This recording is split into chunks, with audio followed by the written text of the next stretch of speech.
The world of indie games is pretty interesting.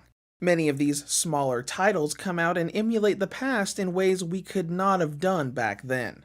From the NES-inspired Curse of the Moon series that shows off animations the NES could only dream of, to the many SNES-inspired RPGs and adventure games, it is nice to have gaming not entirely full of 3D hyper-realistic shooters. Taking inspiration from that older era and a bit of 2D Zelda, let us take a look at a newly released action-adventure game with a focus on its story. Here is my review of Arietta of Spirits for the Nintendo Switch. This story is around Arietta, a young girl on a trip with her parents to the cabin of her late grandmother. During this family trip where they all miss their departed family member, Arietta encounters a mystical friend that grants her the ability to see spirits and help them move on to the afterlife. She explores the island the cabin is on to locate other restless spirits and find out why there is so much spirit energy surrounding the whole place. The plot of Arietta is very grounded for something that involves the spirit world. It takes a lot of time to dive into death and the acceptance process. It isn't terribly long on character development, but does a pretty decent job of setting up emotional moments with the characters involved.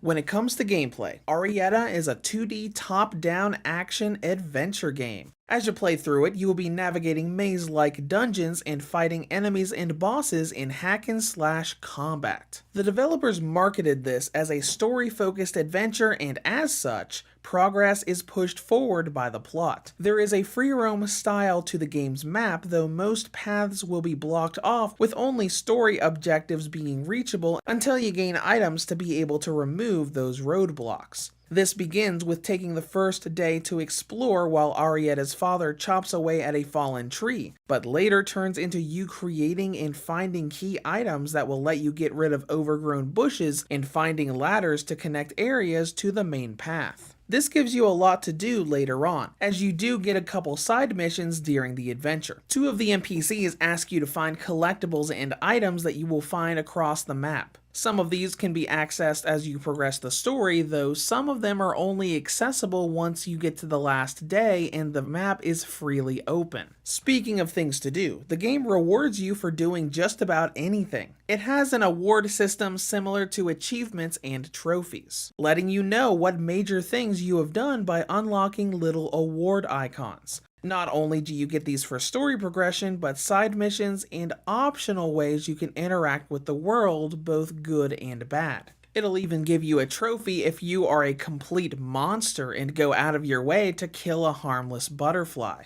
Now, exploring the map and taking part in combat is what makes this game feel a bit like the 2D Zelda titles. You slash at enemies with your sword and can destroy barrels, bushes, and grass to reveal heart drops to refill your health meter. You also gain special items from defeating bosses that can be filled up and used to increase your maximum hearts. On the topic of combat, let us dive into that. You slash with your sword, jump or roll to dodge incoming attacks, and later on get a shield or guard to protect you from projectiles. These features work well together, though considering you never upgrade to have more than a single sword slash, it can feel a little clunky from time to time. Despite your movement being 8-directional, your attacking will always be 4-directional.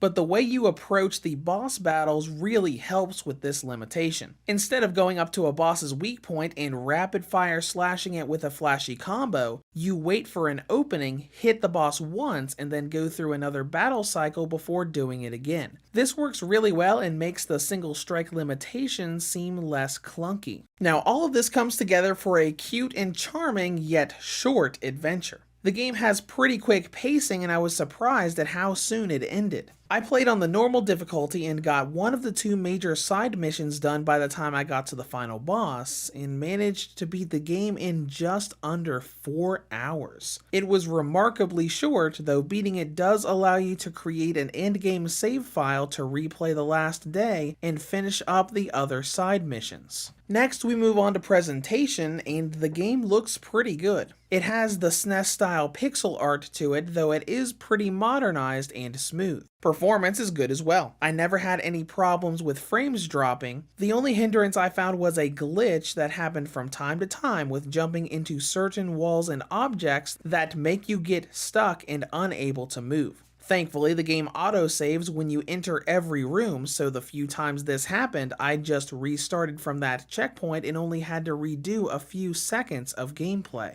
Now that that's out of the way, let's go into battery life. Arietta of Spirits gives the original model a range of 4.5 to 6.5 hours, with the Nintendo Switch Lite getting almost 5 to 7. And the Redboxer V2 2019 model gets a range of 7.5 hours up to over 9. In conclusion, Arietta of Spirits is a cute and emotional action-adventure game about a young girl and spirits that are stuck in limbo. Now on the downside, there is the occasional glitch where you can get stuck in place, and the game is criminally short with only clocking in around 4 hours to complete. But anyone not worried about this being a short adventure will find a charming little tale with some Zelda elements thrown in as well. Reviews to go rates Arietta of Spirits for the Nintendo Switch an 8.5 out of 10. If you have any comments or questions, feel free to leave them below. Thank you for watching and have a great day.